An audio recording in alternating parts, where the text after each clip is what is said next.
বাংলাদেশের জনগণ আর চাঁদাবাজি দেখতে চায় না। হয়রানিমূলক কোনো মিথ্যা মামলা হবে, এটা আমরা দেখতে চাই না। আমরা চাই মানুষের শান্তি, মানুষের কল্যাণ, মানুষের মুক্তি। নির্বিঘ্নে মানুষ ঘুরবে, হাঁটবে, চলবে। মানুষ ঋষি হোক, কামার হোক, মজদুর হোক, জেলে হোক, তাঁতি হোক, মেতর হোক, শ্রমিক হোক, ধনী হোক, গরিব হোক, শিক্ষিত মূর্খ, পুরুষ মহিলা, প্রত্যেকটা মানুষের ন্যায্য অধিকার প্রতিষ্ঠিত করতে হবে। নাহমাদু ওয়া নুসাল্লি আলা রাসূলিহিল কারীম, আম্মা বাদ। আউযু বিল্লাহি মিনাশ শাইতানির রাজীম, বিসমিল্লাহির রহমানির রহিম। ওয়া তিলকাল আইয়ামু নুদাবিলুহা বাইনান নাস। সবাই বলেন সাল্লাল্লাহু আলাইহি ওয়াসাল্লাম। ইসলামী আন্দোলন বাংলাদেশ মাধবদী থানা শাখা কর্তৃক আয়োজিত আজকে সমাবেশের সম্মানিত সভাপতি, জাতির শ্রেষ্ঠ সন্তান, শ্রদ্ধাভাজন ওলামায়ে কেরাম এবং সর্বস্তরের জনগণ ভাইয়ের আমার,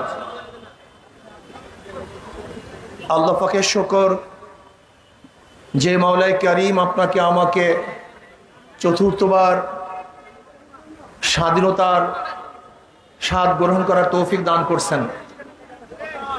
আসলে আমাদের এই দেশ 2024 5ই আগস্টই শুধু স্বাধীন হয় নাই, এর আগেও 3 বার স্বাধীন হয়েছিল। একবার ব্রিটিশ থেকে স্বাধীন হয়েছিলাম, আবার ভারত থেকে পাকিস্তান নামীয় দেশ পাওয়ার মধ্যে স্বাধীন হয়েছিলাম, আবার পাকিস্তান থেকে বাংলাদেশ নামীয় এক স্বাধীন বাংলাদেশে আমরা স্বাধীন হয়েছিলাম। আবার 2024 5ই আগস্ট ছাত্র এবং জনতার গণবিপ্লবের মাধ্যমে ফ্যাসিস্ট স্বৈরাচার খুনি এক সরকারের বিরুদ্ধে আন্দোলন করে আমরা স্বাধীন হয়েছি। আপনারা জানেন, ব্রিটিশ বিরোধী আন্দোলনেও প্রথম ভূমিকায় ছিল মুসলমান। প্রত্যেকটা মুসলমানদের ইতিহাস জানতে হবে। যখন 1803 ঈসাই সালে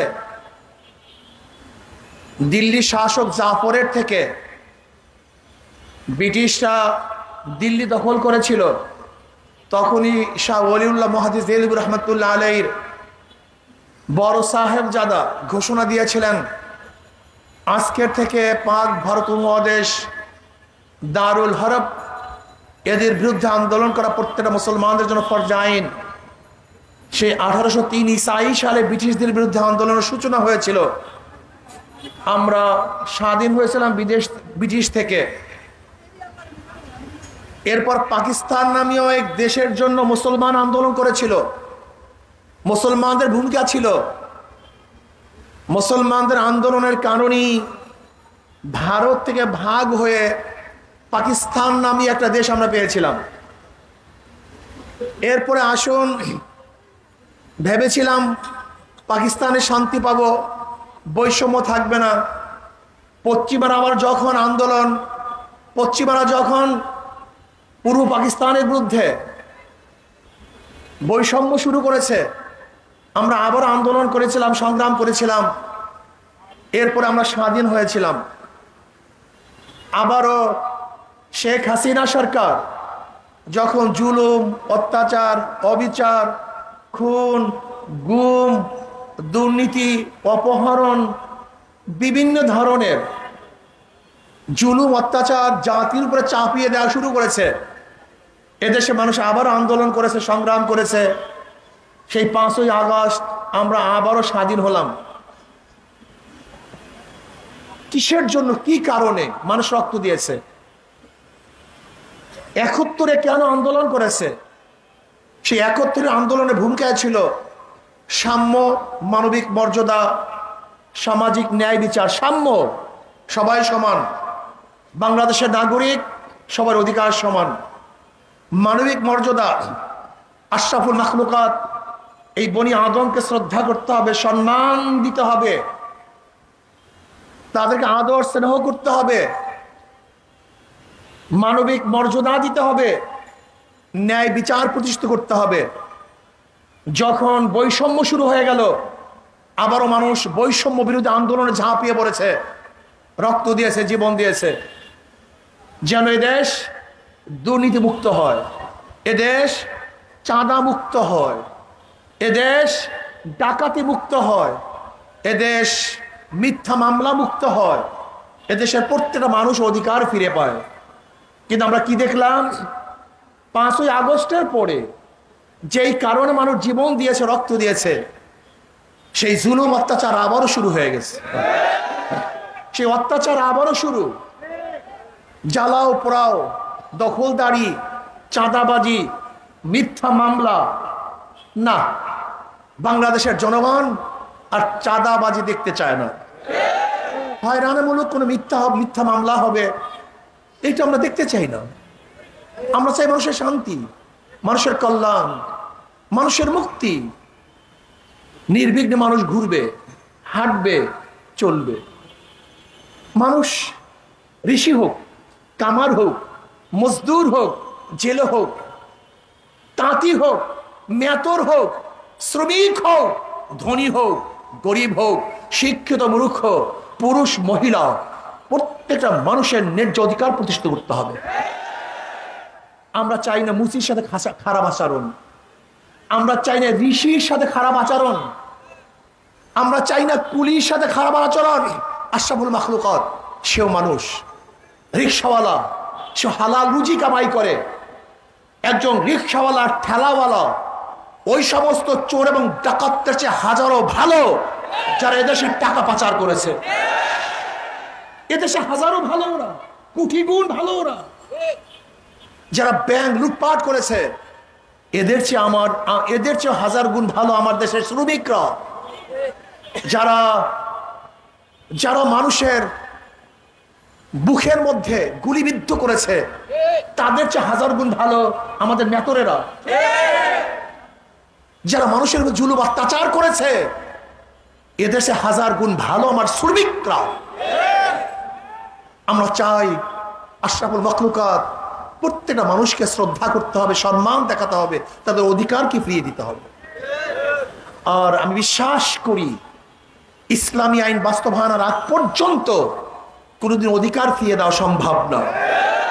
আমি একটা প্রশ্ন করতে চাই, যারা মনে করেছেন যে ধর্মনিরপেক্ষবাদ প্রতিষ্ঠিত হলেই হিন্দুরা মুক্তি পাবে, খ্রিস্টানরা মুক্তি পাবে, আমি আপনাদের কাছে প্রশ্ন করতে চাই, এই 53 বছর তো ইসলামী হুকুমত ছিল না, আপনারা কি মুক্তি পেয়েছেন? আপনারা শান্তি পেয়েছেন? অধিকার ফিরে পেয়েছেন? তাহলে ইসলামকে ভয় করেন কেন?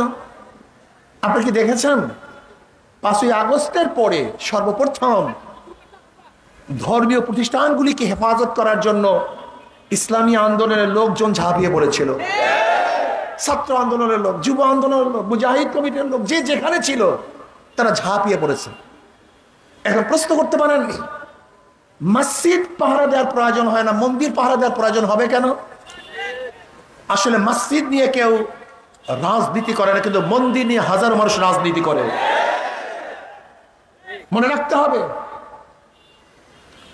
মন্দির ভাঙ্গার কারণে মন্দির পাহারা দেয় না, বরং মন্দির ভেঙ্গে এ দেশকে ধ্বংস করার যারা চক্রান্ত করে তাদের বিরুদ্ধে পাহারা দেই। এদেশে কোনো মুসলমান মন্দির ভাঙ্গে না, এদেশে কোনো খাঁটি মুসলমান মন্দিরে আঘাত করে না, কিন্তু যারা প্রতিমা ভেঙ্গে, মন্দির ভেঙ্গে বারবার রাজনীতিক অস্থিতিশীল পয়দা করতে চেয়েছে, সৃষ্টি করতে চেয়েছে, আমরা তাদেরকে পাহারা দেই যে তোমাদের লোক যেন মন্দির ভেঙ্গে এই দেশকে ধ্বংস করতে না পারে, এর জন্য পাহারা দেই। এদেশে কোনো মুসলমান মন্দির ভাঙ্গে না, কোন হিন্দুদের আক্রমণ করে না। নির্বাচন আসবে, নির্বাচনে কি হবে? নির্বাচনে মুত্তাকির লোকদেরকে ক্ষমতা বসাবেন, আল্লাহ ওয়ালাদের ক্ষমতা বসাবেন, ইসলাম প্রিয় লোকদেরকে ক্ষমতা বসাবেন। যদি ইসলাম প্রিয় লোকদেরকে ক্ষমতায় বসান, তাহলে দরজা খুলে ঘুমাবেন, কোনো টেনশন থাকবে না। আপনাদের ডিউটি তারা পালন করবে, আপনাদের খেদমতের জন্য তারা নিয়োজিত থাকবে, কমপক্ষে আপনাদের মাল আত্মসাৎ করবে না। আপনারা কি জানেন বর্তমান অবস্থাটা কি? 18 লক্ষ কোটি টাকা বিগত সরকার ঋণ করছে। 18 লক্ষ কোটি টাকা। এখানে যারা আছেন প্রত্যেকের মাথার উপরে 1.5 লক্ষ টাকা ঋণ। আজকে একটা সন্তান জন্মগ্রহণ করবে, 1.5 লক্ষ টাকা ঋণ নিয়ে তারপর জন্মগ্রহণ করবে। আমাদের বর্তমান বাংলাদেশের গভর্নর বলতেছেন গোটা দুনিয়ার মধ্যে ব্যাংকের এরকম লুটপাট কেউ কোনোদিন দেখে নাই, সব লুটপাট করে ফেলেছে। সরকারি এমন কোন প্রতিষ্ঠান নাই যে প্রতিষ্ঠানকে ধ্বংস করা হয় নাই। আশ্চর্য হয়ে যায়, আজকে সরকার পরিবর্তন হওয়ার সাথে সাথে সর্বোচ্চ বিদ্যাপীঠ ইউনিভার্সিটির ভিসি ভাইস চ্যান্সেলর কেন পরিবর্তন হবে, প্রফেসররা কেন পরিবর্তন হবে? আজকে গণ অভ্যুত্থানের পরে সুপ্রিম কোর্টের পুরা প্যানেল কেন পরিবর্তন হবে? আপনি কি দেখেছেন যেখানে সর্বোচ্চ বিদ্যাপীঠ এবং সর্বোচ্চ বিচারালয় সেখানেও নিরপেক্ষতা তারা রক্ষা করতে পারে নাই, বজায় রাখতে পারে নাই। আশ্চর্য হয়ে যায় আমরা, এই দেশটা কোথায় চলে গেছে।